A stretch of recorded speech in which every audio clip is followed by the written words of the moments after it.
Hi. நம்ம already இப்போ ratio பார்த்துட்ருக்கோம். ரேஷியோ அண்ட் ப்ரிப்போசிஷன் விகிதம் மற்றும் விகிதாச்சாரமில் 6th புக்கு ஆல்ரெடி கவர் பண்ணியாச்சு. ஓகேவா? 6th புக்கில் இருக்கிறத பார்த்துருக்கோம். ப்ளஸ் நமக்கு ரேஷியோவில் வேறு என்ன சம் மாடல் கேட்பாங்களோ அதையும் நம்ம பார்த்துருக்கோம். அடுத்ததாக இப்போது நேர் மற்றும் எதிர் விகிதங்கள் ஆல்ரெடி நம்ம பார்த்தோம் இல்லையா? நேர் விகிதங்கள் இந்த ஏரோ மார்க் வந்துட்டு ஒரே டைரக்ஷனில் போச்சுன்னா அது வந்து நேர் விகிதம். சப்போஸ் இது அதிகரிக்கும் போது இது குறையுது அந்த மாதிரி இருந்துச்சுன்னா அதை தான் நம்ம வந்து என்ன சொல்லுவோம்னா எதிர் விகிதம் அப்படின்னு சொல்லுவோம். ஓகேவா? இப்போது எது வந்தால் நேர் விகிதம், எது வந்தால் எதிர் விகிதம் அப்படின்னா, இப்போது மேக்ஸிமம் 24 பென்சில்கள் வந்து 6 குழந்தைகள், இப்போ 24 பென்சிலை வந்து 6 குழந்தைகளுக்கு சமமாக பிரித்து கொடுக்கிறார்கள் அப்படின்னா 18 குழந்தைங்களுக்கு எவ்வளோ பென்சில் தேவைப்படும்னு கேட்குறாங்க. ஓகேவா? இப்போ குழந்தைங்களோட எண்ணிக்கை அதிகமாகும் போது பென்சிலோட எண்ணிக்கை என்ன தான் ஆகும்? அதிகமாக தான் ஆகும். அப்படி அந்த மாதிரி சம்முக்கு நேர் விகிதம். இப்போது ஒரு பென்சிலோட விலை 10 ரூபா, அப்போ 5 பென்சிலோட விலை எவ்வளோ? அப்போ அதுவுமே என்ன நேர் விகிதம். ஏன்னா பென்சில் வந்து எண்ணிக்கை அதிகமாகும் போது அதனுடைய அமௌண்ட்டும் வந்து நமக்கு என்ன தான் ஆகும்? அதிகமாக தான் ஆகும். இந்த மாதிரி சம் வந்து நேர் விகிதம். அதே மாதிரி இந்த டைம் அண்ட் ஒர்க்கில் வரும் இல்லையா?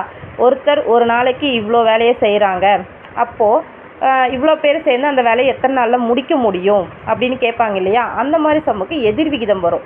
ஏன்னா இப்போ ஒரு சம்மில் வந்துட்டு நமக்கு வந்து இப்போ 5 பேர் சேர்ந்து ஒரு வேலையை 2 நாளில் முடிக்கிறாங்க. இப்போ நான் இவங்களுக்கு 10 பேராக நான் கொடுக்குறேன் அப்படின்னா அப்போது வேலை என்ன ஆகும்? ஒரே வேலை, அந்த வேலையில் எந்த சேஞ்சஸும் இல்லை. ஒரு வேலையை 5 பேர் சேர்ந்து 2 நாளில் முடிச்சிருவாங்க. அப்போ நான் 10 பேராக கொடுக்குறேன் அப்படின்னா என்ன ஆகும்? ஒரே நாளில் அதை முடிச்சிருவாங்க.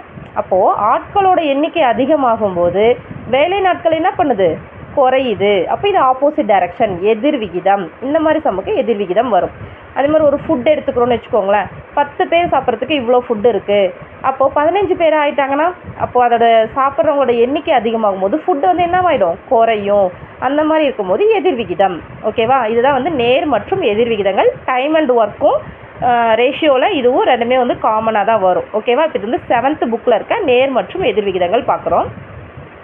24 பென்சில்களே 6 குழந்தைங்களுக்கும், அப்போ நான் 18க்கு எவ்வளோ இருக்கும்னு கேட்குறாங்க. ஸோ அப்போ நம்ம என்ன பண்ணுறோம்? இது ரெண்டும் நேர் விகிதம் ஏரோ மார்க் போட்டோன்னா ஆப்போசிட் டைரக்ஷனில் போட்டோம்னாவே முடிச்சு. கிராஸ் மல்டிப்ளிகேஷன் 24 × 18 6 × x அப்படின்னு போட்டால் முடிச்சு. அதே மாதிரி இப்போது 60 வேலையாட்கள் ஒரு பருத்தி நூல் உருண்டையை நூற்க 7 நாட்கள் தேவைப்படுகிறது. எத்தனை பேர்? 60 பேர். பர்சன்ஸ் வந்து 60 பேர். டேஸ் வந்து எவ்வளோனா 7 days ஆகுது. ஓகேவா?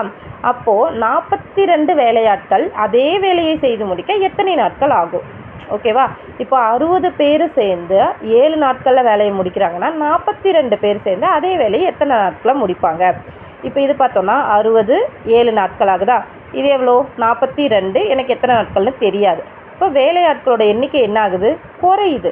பர்சன்ஸ் வந்து நமக்கு என்ன பண்ணுறாங்க? குறையிறாங்க. அப்போ வேலையாட்கள் நான் குறைச்சிட்டேன்னா அவங்க செய்யக்கூடிய நாட்கள் என்னவா மாறும்? அதிகமாக மாறிடும். ஓகேவா? அப்போது எதிர் விகிதம். எதிர் விகிதத்தில் வரும்போது நேர் விகிதம் வந்துச்சுன்னா நம்ம கிராஸ் மல்டிப்ளிகேஷன், எதிர் விகிதம் வந்துச்சுன்னா டைரக்ட் மல்டிப்ளிகேஷன். ஓகேவா? 60 × 7 42 × x அந்த மாதிரி போடுறத எதிர் விகிதத்தோட சம். அவ்வளோதான், வேறு ஒன்றுமே கிடையாது. ஓகேவா?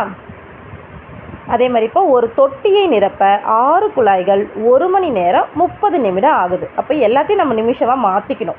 1 மணி நேரம் 30 நிமிஷம்னா 1 மணி நேரத்துக்கு 60 நிமிஷம். அப்போ +90, 30னா 90 ஆகிடுமா? ஒரு குழாய் அடைத்து விட்டால் எவ்வளவு நேரம் ஆகும்? அப்போது 6 குழாயில் 90 நிமிஷம்னா 5 குழாய்க்கு எவ்வளோ நேரம் ஆகும்? அப்போ குழாய்களோட எண்ணிக்கை வந்து குறையும் போது நிமிஷம் வந்து என்ன ஆகும்? அதிகமாகும் அப்படின்னு சொல்லிட்டு டைரக்ட் மல்டிப்ளிகேஷன் போட்டோம்னா அதுதான் எதிர் விகிதம். ஓகேவா? அடுத்ததான் ஒரு விவசாயிடம் 144 வாத்துக்களுக்கு 28 நாட்களுக்கு தேவையான உணவு உள்ளது. ஓகேவா? 144 வாத்துக்கு 28 நாட்களுக்கு தேவையான உணவு இருக்குது. அவர் 32 வாத்துக்களை விற்று விட்டார். அப்போ 144லேருந்து 32 போயிடுச்சுன்னா நமக்கு 112 ஆகிடும். எனில் அவரிடம் உள்ள உணவு மீதமுள்ள எத்தனை நாட்களுக்கு இருக்கும்னா, வாத்துக்களோட எண்ணிக்கை குறையும் போது அதுக்கு வாத்து குறைஞ்சிருச்சு இல்லையா? அப்போ நம்ம ஃபுட்டு வந்து போட தேவையில்லை இல்லையா? அப்படி பார்க்கும்போது உணவு நாட்கள் வந்து என்னவாகும்? இன்க்ரீஸ் தான் ஆகும். ஓகேவா? அடுத்ததாக வந்து இது ரேஷியோவில் நம்ம வந்து பார்த்தாச்சு. ரேஷியோ சம்மில் இந்த ஈஸ்ட் சம் வந்து பார்த்துருக்கோம். A/B எப்படி கண்டுபிடிக்கணும் அப்படின்னு சொல்லி பார்த்தோம். அடுத்ததாக வந்து 9 மாதத்திற்கும் 1 வருடத்திற்கும் இடையான விகிதம். இது மாதம், இது வருடம். அப்போ அதையும் மாதத்துக்கு மாற்றிடணும். 9:12 எந்த டேபிள் வரும்னா 3rd டேபிளே வரும். 3:4. 24 மீட்டர் நீளமுள்ள ஒரு ரிப்பனை 3:2:7 ரேஷியோவில் பிரிக்கிறோம். நம்ம ஆல்ரெடி 2 இதுக்கு நம்ம ரேஷியோ பிரிக்கிறத வந்து பார்த்தோம். இப்போ இது 3ஆக பிரிக்கிறாங்க, அவ்வளோதான் வித்தியாசம்.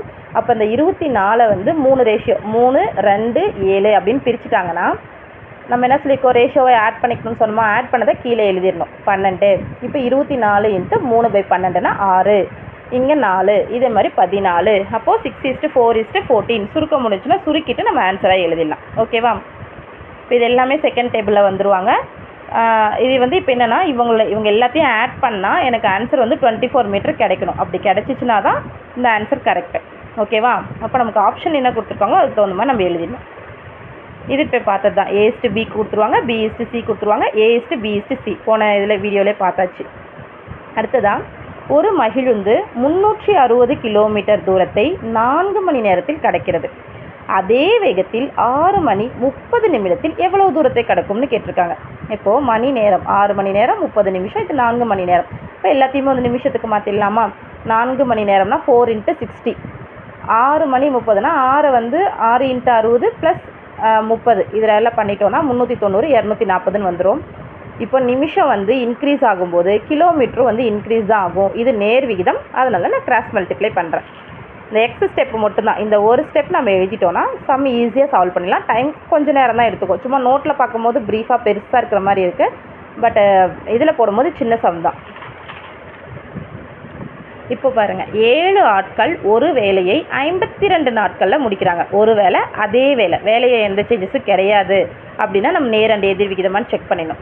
7 ஆட்கள் ஒரு வேலையை 52 நாட்களில் முடிக்கிறார்கள் அப்படின்னா 13 ஆட்கள் அதே வேலையை எத்தனை நாட்களில் முடிப்பார்? 7 பேர் ஆட்களோட எண்ணிக்கை அதிகமாகும் போது நாட்கள் எனக்கு குறையும். அப்போ இது வந்து எதிர்மாறல். So direct multiplication. A:B sum பார்த்தாச்சு. ஓகே, அவ்வளோதான். மீதி வந்து டைம் அண்ட் ஒர்க்கும் இதுவும் ஒன்று தான். ஸோ அதை அப்படியே அதில் கண்டினியூ பண்ணிக்கலாம். ஓகே, பாய், தேங்க்யூ.